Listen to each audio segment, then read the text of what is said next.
Another handheld installment. Today, I'm counting down my top 10 favorite Mario Party Island Tour minigames. While Island Tour is not the best Mario Party game, especially since there were no 1v3s or 2v2s introduced, I still love it overall as a video game, so this will not be a waste of my time. It's not as good as Mario Party DS, but beats Advance by a long shot, and is therefore my second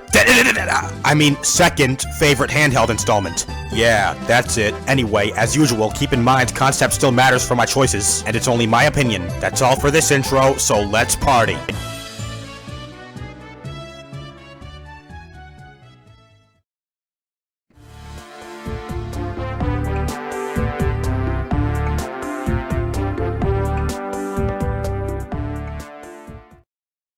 Kicking off this list is Gyro for the gold. Each player is rolling on their own ball across an obstacle course with 3 different areas. The first area contains many mushrooms that will dis and reappear, the second has a brick block maze, and the final has 2 moving platforms, which players must board with cautious timing to proceed. The first player to clear all 3 areas wins the minigame. This minigame is quite unique because, as implied by its name, players move around not with the joystick, but with the gyro controls. That's one reason I like it, along with the concept and amusement. While I don't always like using 3DS gyro controls, Dream Team, this minigame's an exception because I already told you why, so you should be able to tell by now. Gyro for the gold is golden enough to take 10th place.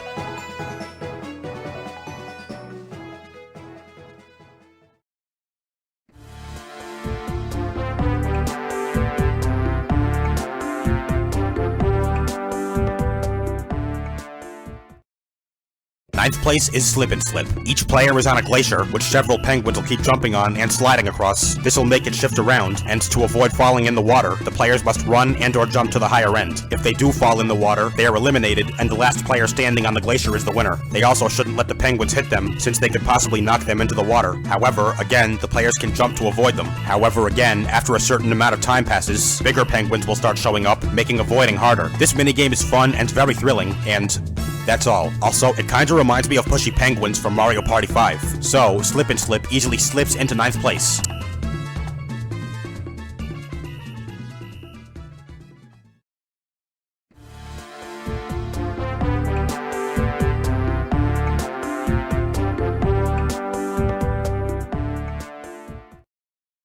Eighth place is Bob-omb. Each player is on their own platform, and several Bob-ombs will fall out of oblivion onto said platforms. The players must knock them away by running into them, since if one explodes on their platform, it'll break and they'll fall into the lava, i.e. be eliminated. And of course, the last player with an intact platform wins the minigame. One thing I like about this minigame is that players are able to mess with their opponents, since they could kick Bob-ombs onto their platforms.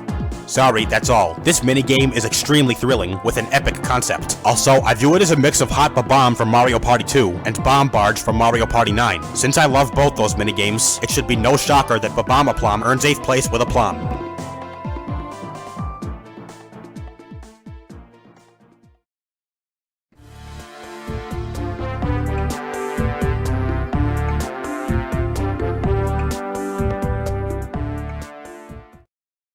Coming in at 7th place is Boss Battle Dry Bowser's Brain Bonk. Dry Bowser will throw huge bones at the player, and to win, he or she must hit said bones back at him. To do so, multiple button commands will display over Dry Bowser, and going on memory, the player must push those buttons in order as fast as possible. Each time he or she does this, Dry Bowser will lose health, and once all of said health is gone, the player will claim victory. But keep in mind that the player can lose health as well, should he or she fail to press the right buttons. Also, once Dry Bowser hits half health, he'll start throwing faster, more damage-dealing bones, which require more button presses to be hit back, along with taking less damage from returned bones. This minigame has an awesome concept, and I love memory testing games, since I have a very good memory.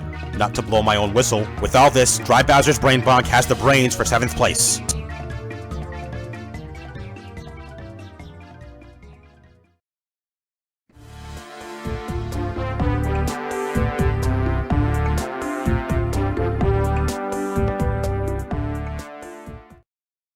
Sixth place is Goomba to Maneuver. Each player is being followed by several Goombas, and must carefully lead them all through a path filled with thorny flowers to the finish line. I say carefully because if a Goomba touches a flower, it'll be eliminated, and the player with the most Goombas still standing at the finish wins the minigame. However, it's not quite as hard as it sounds, since each player is on their own path, so they don't have to worry about bumping into each other. This minigame has a clever concept, is fun, and keeps you focused.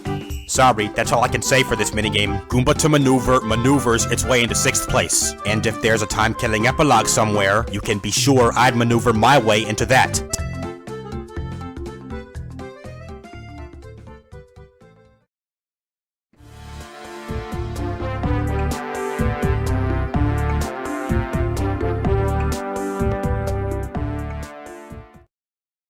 5th place is point and shoot. The players must find and take photos of 3 different Mario series enemies using the gyro controls. There are 3 rounds, adding up to 9 total enemies, and the player to get the most pictures is the winner. However, once an enemy has its picture taken, it can't have it taken again for that round, meaning its early bird gets the worm. Ergo, players must hope they find the enemies before their opponents do. This minigame's concept is pretty clever, and the gameplay is fun and not all that easy, since finding some of the enemies can be a bit hard. And once again, I sometimes enjoy 3DS gyro controls. With all this, point and shoot has enough points to shoot right towards 5th place. How am I doing on puns now?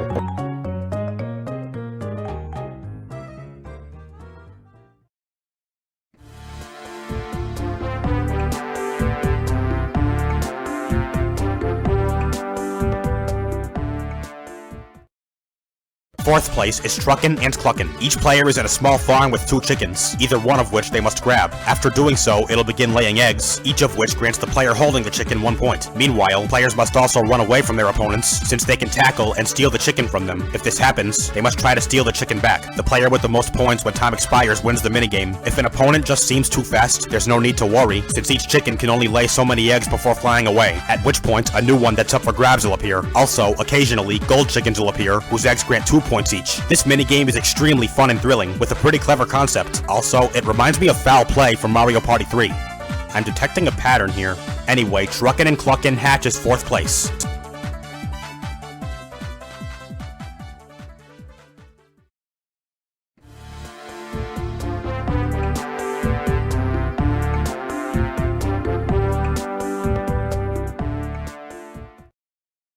Third place goes to Go With The Flow. There are several baby penguins, which the players must pick up and carry to their mother. However, it's not so easy, since to get there and back, they must run across a path of moving glaciers. Each baby returns to the mother grants 1 point, and the player with the most points when time expires wins the minigame. When running across the glaciers, the players must be cautious, since if they're not, they could fall in the water and become momentarily stunned, which could allow opponents to catch up if behind, or widen their lead if ahead. This minigame is very fun, pretty thrilling, and quite on toe-keeping, and the concept is clever. Also, I love racing games. It may not be a genuine race, but it's good enough of one for my liking. With no doubt at all, Go With The Flow is flowing straight toward 3rd place.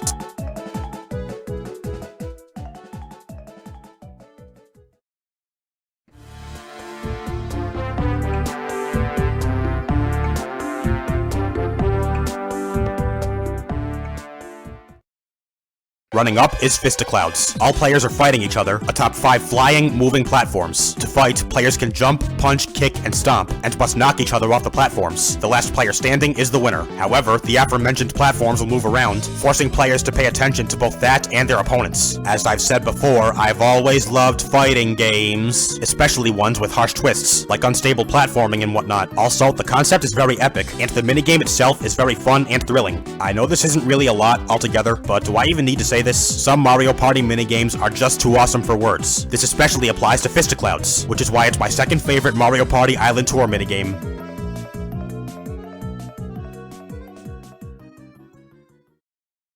Honorable mention party. 15th place is Skide and Seek. Several Paragoombas and Paratroopas will keep flying in and out of a cloud, and by taking notes with the touchscreen, the players must keep track of how many remain at the end. Any player to get it right, or come the closest, wins. This one has a clever concept, and I love minigames that allow use of the touchscreen to take notes. 14th place is Claiming the Cube. Each player is standing on a cube and must ground pound squares when they start glowing. Doing so gives 1 point for each, and the player with the most points when time expires wins. This one is just fun and nice and simple, with a somewhat original concept, since ground pounding's a Mario thing. 13th place is Magmathon. Players must jump from platform to platform over lava by pushing the buttons shown on said platforms. The first player to reach the final platform wins. I like this one because I like pushing buttons when playing games. Also, it reminds me a lot of Domino Effect from Mario Party DS. Yeah, definitely a pattern here.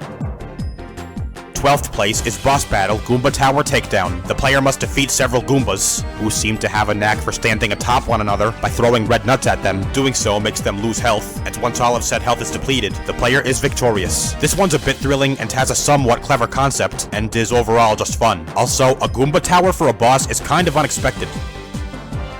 Last but not least, 11th place is Match Faker. There's a board displaying 12 different Mario series enemies, and the players, using the touchscreen for note-taking, must memorize where each enemy is on the board. They will then be asked where 3 of the enemies were, and the player to get the most correct wins. Again, I love the touchscreen note-taking mechanic, but since this one makes better use of it, I prefer it over Skide and Seek.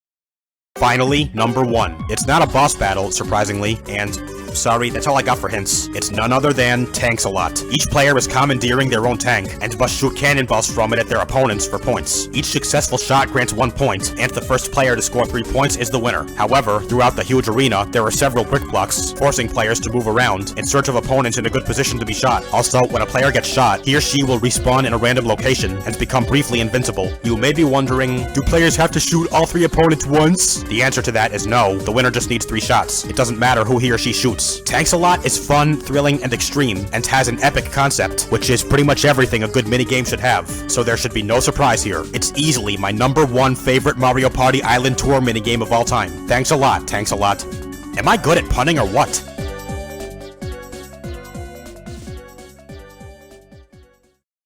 So there you have it, my top 10 favorite Mario Party Island Tour minigames of all time. For more videos like this, please like, comment, share, and subscribe. Also, please check out my social media. All links are in the description. Thanks a ton for watching, guys. See you next time. Mikoro Glide Score 472, out.